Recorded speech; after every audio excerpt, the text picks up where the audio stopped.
Hello guys, स्वागत है आपका आपके अपने यूट्यूब चैनल निपुण कोचिंग इंस्टीट्यूट में। आज 20 जून 2020 है। आज की लेटेस्ट अपडेट हम इस वीडियो के अंदर कवर करेंगे। डेली अपडेट्स के लिए आप चैनल को सब्सक्राइब करें और बेल आइकन को दबाएं, जिससे कि आपको लेटेस्ट वीडियो की नोटिफिकेशन मिलता रहे। चलिए वीडियो शुरू करते हैं। प्यारे बच्चों, पहला पॉइंट है, हाल ही में यौन हिंसा उन्मूलन दिवस कब मनाया गया? तो ये 19 जून को मनाया गया है। इस दिवस को मनाने का मुख्य कारण यौन हिंसा से पीड़ित लोगों को सम्मानित करना होता है। इसका मतलब ये है कि यौन हिंसा के दौरान जो लोग पीड़ित होते हैं और वो बच जाते हैं, तो उन लोगों के सम्मान के लिए यह दिवस मनाया जाता है। सबसे पहले 19 जून 2015 से यह दिवस मनाया गया और इसको बनाने की घोषणा संयुक्त राष्ट्र महासभा ने की। बढ़ते हैं नेक्स्ट पॉइंट की ओर। हाल ही में किस बैंक ने अफोर्डेबल हाउसिंग लोन योजना सरल शुरू की? तो प्यारे बच्चों, ये ICICI बैंक ने शुरू की है। इस योजना के अंतर्गत उन लोगों को ऋण दिया जाएगा जो आर्थिक स्थिति से मजबूर हैं और इसकी फर्स्ट प्रायोरिटी महिला होंगी। तो इसके अंदर लगभग 35 लाख रुपए तक का लोन मिल सकता है। ICICI बैंक की फुल फॉर्म है industrial credit and investment corporation of India. इसकी स्थापना 5 जनवरी 1994 को हुई। इसका हेडक्वार्टर मुंबई में है और इसके MD and CEO Sandeep Bakhshi हैं। बढ़ते हैं अपने नेक्स्ट पॉइंट की ओर। हाल ही में किस बैंक ने भारत को कोरोना वायरस से लड़ने के लिए ऋण की मंजूरी दी है? तो प्यारे बच्चों, ये AIIB ने ऋण की मंजूरी दी है। इसमें $750 मिलियन भारत को ऋण दिया जाएगा। AIIB की फुल फॉर्म है एशियन इंफ्रास्ट्रक्चर इन्वेस्टमेंट बैंक। अभी हाल ही में $145 मिलियन ऋण वेस्ट बंगाल को दिया गया, वो भी बाढ़ प्रबंधन के लिए। तो प्यारे बच्चों, AIIB की स्थापना 2016 में हुई। इसका हेडक्वार्टर बीजिंग चीन में है और इसके वर्तमान प्रेसिडेंट जिन लिक्विन हैं। प्यारे बच्चों, वीडियो के अंदर एक एक एग्ज़ाम की दृष्टि से इम्पोर्टेंट पॉइंट है। आप इन चीज़ों को पॉज करके रोक के वीडियो को आप अपनी कॉपी में नोट कीजिए, इनको लिखिए, ध्यान से पढ़िए। मैंने इस वीडियो के अंदर आपके पॉइंट्स के साथ साथ उस पॉइंट से रिलेटेड सारे फैक्ट मैंने कवर किए हैं, ताकि आपको एग्ज़ाम में किसी भी तरह की दिक्कत का सामना ना करना पड़े। नेक्स्ट पॉइंट है, हाल ही में भारत को किसका अस्थायी सदस्य चुना गया? तो प्यारे बच्चों, संयुक्त राष्ट्र सुरक्षा परिषद का हाल ही में भारत को अस्थायी सदस्य चुना गया है। अस्थायी का मतलब टेम्पररी सदस्य है। संयुक्त राष्ट्र सुरक्षा परिषद मतलब UNSC। इसकी स्थापना 1945 को हुई। इसका हेडक्वार्टर न्यूयॉर्क में है और भारत के साथ साथ आयरलैंड और मैक्सिको को भी अस्थायी सदस्य चुना गया है। नेक्स्ट पॉइंट है, हाल ही में 75वीं संयुक्त राष्ट्र महासभा का अध्यक्ष किसे बनाया गया? तो प्यारे बच्चों, वोल्कन बोजिर्कर को संयुक्त राष्ट्र महासभा का अध्यक्ष बनाया गया है। अभी हमने वीडियो की शुरुआत में संयुक्त राष्ट्र महासभा से रिलेटेड एक क्वेश्चन भी पढ़ा था। तो प्यारे बच्चों, संयुक्त राष्ट्र महासभा की स्थापना 1980 को हुई और इसका हेडक्वार्टर न्यूयॉर्क में है। बढ़ते हैं अगले पॉइंट की ओर। हाल ही में एयर20 ऐप लॉन्च किया गया। तो प्यारे बच्चों, ये मुंबई ने एयर20 ऐप लॉन्च किया है। इसके अंदर क्या होगा, ICU में जो खाली बेड और वेंटिलेटर होते हैं उनका पता लगाया जाएगा और इस ऐप के अंदर ICU में खाली बेड और वेंटिलेटर की अपडेट मिलती रहेगी। जब बात मुंबई की आती है, तो मुंबई महाराष्ट्र की राजधानी है। महाराष्ट्र के वर्तमान CM उद्धव ठाकरे हैं और महाराष्ट्र की वर्तमान राज्यपाल भगत सिंह कोश्यारी हैं। महाराष्ट्र का गठन 1 मई 1960 को हुआ था। महाराष्ट्र से रिलेटेड एक बहुत इम्पोर्टेंट पॉइंट ये है कि कोविड-19 के दौरान महाराष्ट्र एक ऐसा राज्य है जिसने मुफ्त स्वास्थ्य बीमा योजना लागू की है। प्यारे बच्चों, अगला पॉइंट है, हाल ही में प्लाज्मा थेरेपी से ठीक होने वाले मरीज को छुट्टी दी है। तो ये पहले मरीज ऐसे थे जिनको प्लाज्मा थेरेपी से ठीक किया गया है। ये कर्नाटक के मरीज हैं और कर्नाटक के KIMS मतलब Karnataka institute of medical science जो हुबली में स्थित है, वहाँ से इस मरीज को छुट्टी दी गई है। तो हुबली की जब बात आती है, तो अभी वर्तमान में भारत का सबसे बड़ा रेलवे प्लेटफॉर्म हुबली में ही बनाया जा रहा है। हुबली नामक जगह कर्नाटक के अंदर स्थित है। सबसे पहले भारत का सबसे बड़ा रेलवे प्लेटफॉर्म गोरखपुर में स्थित था, लेकिन अब हुबली कर्नाटक में स्थित होगा। बढ़ते हैं अपने नेक्स्ट पॉइंट की ओर। हाल ही में किस राज्य के स्वास्थ्य मंत्री कोरोना पॉजिटिव पाए गए हैं? तो प्यारे बच्चों, दिल्ली के स्वास्थ्य मंत्री डॉक्टर सत्येंद्र जैन अभी फ़िलहाल कोरोना पॉजिटिव पाए गए हैं। पहले इनकी रिपोर्ट नेगेटिव आई थी, लेकिन बाद में इनकी रिपोर्ट पॉजिटिव आई। और ख़ास बात यह है कि डॉक्टर सत्येंद्र जैन का इलाज प्लाज्मा थेरेपी के द्वारा ही शुरू किया जा रहा है। जब दिल्ली की बात आती है तो दिल्ली एक केंद्र शासित प्रदेश है और भारत की राजधानी नई दिल्ली है।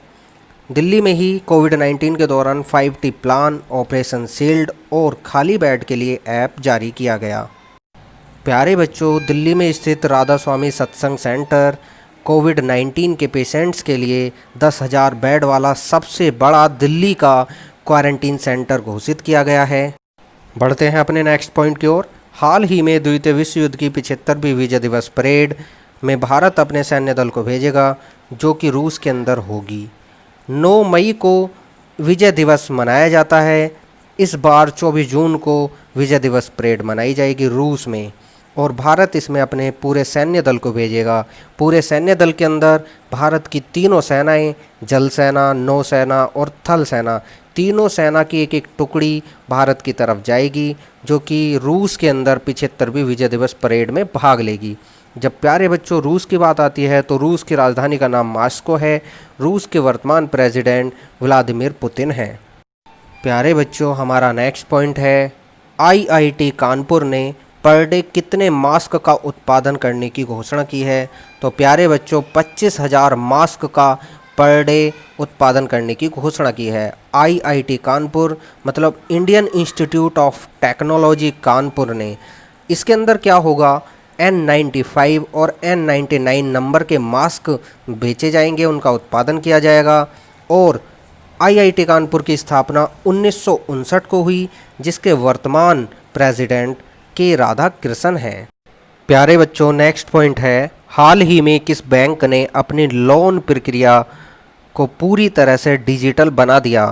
तो ये बैंक ऑफ बड़ौदा ने अपनी लोन प्रक्रिया को पूरी तरह से डिजिटलाइज कर दिया है। बैंक ऑफ बड़ौदा की बात आती है तो बैंक ऑफ बड़ौदा की स्थापना 1908 में हुई और इसका हेडक्वार्टर बड़ौदा में है। बैंक ऑफ बड़ौदा के MD and CEO Rajeev Chadha हैं। अभी हाल ही में बैंक ऑफ बड़ौदा के साथ 2 बैंकों का और विलय हुआ, जिनका नाम विजया बैंक और देना बैंक है। बढ़ते हैं अपने अगले पॉइंट की ओर। किसने कोविड-19 के टेस्ट के लिए भारत की पहली मोबाइल लैब लॉन्च की? तो प्यारे बच्चों, डॉक्टर हर्षवर्धन ने कोविड-19 के टेस्ट के लिए भारत की पहली मोबाइल लैब लॉन्च की है। तो डॉक्टर हर्षवर्धन की बात आती है तो प्यारे बच्चों, ये स्वास्थ्य एवं परिवार कल्याण मंत्री हैं। और अभी हाल ही में डॉक्टर हर्षवर्धन सिंह को WHO के कार्यकारी बोर्ड का अध्यक्ष भी बनाया गया। WHO की फुल फॉर्म होती है वर्ल्ड हेल्थ ऑर्गेनाइजेशन, जिसको हम हिंदी में विश्व स्वास्थ्य संगठन भी कहते हैं। और भारत के लिए भी ये बड़े गर्व की बात है कि भारत की तरफ से कोई ऐसा व्यक्ति जो WHO के बोर्ड का अध्यक्ष बनाया गया है। तो इस बार डॉक्टर हर्षवर्धन सिंह को WHO के कार्यकारी बोर्ड का अध्यक्ष नियुक्त किया गया है। नेक्स्ट पॉइंट है, हाल ही में ADB के अनुसार वित्त वर्ष 2021 में भारतीय अर्थव्यवस्था कितने प्रतिशत रहेगी? तो प्यारे बच्चों, यह 4% रहने का अनुमान है। ADB का मतलब एशियन डेवलपमेंट बैंक। इसके अंदर इंडस्ट्री और जॉब पर भी बहुत बुरा प्रभाव पड़ेगा। अगर 4% रहेगी तो प्यारे बच्चों, जो हमारे देश की इंडस्ट्री है उसके ऊपर भी बहुत बुरा प्रभाव पड़ेगा। और जो लोग हाथ धो बैठे हैं अपनी अपनी जॉब से और जो जॉब कर रहे हैं तो उन पर भी इसका बहुत वर्स इफ़ेक्ट पड़ने वाला है। प्यारे बच्चों, ADB एशियन डेवलपमेंट बैंक की स्थापना 1966 को हुई। इसका हेडक्वार्टर मनीला फिलीपींस में है और इसके वर्तमान अध्यक्ष मसात्सुगु असाकावा हैं। हमारी वीडियो का लास्ट पॉइंट है, हाल ही में कोविड केयर होम्स की स्थापना करने की घोषणा की। तो प्यारे बच्चों, ये उड़ीसा सरकार ने कोविड केयर होम्स की स्थापना करने की घोषणा की है। इसमें क्या होगा, हर गांव के ग्राम पंचायत में CCH मतलब कोविड केयर होम्स की स्थापना की जाएगी, जिसमें लगभग 10 से 20 मरीज के रहने की व्यवस्था होगी। अभी हाल ही में ओडिशा में मो जीवन पहल और मो प्रतिभा पहल का भी आयोजन किया गया। प्यारे बच्चों, उड़ीसा से संबंधित एक बहुत इंपॉर्टेंट पॉइंट है, hero to animal award. PETA का hero to animal award Orissa के वर्तमान सीएम को दिया गया।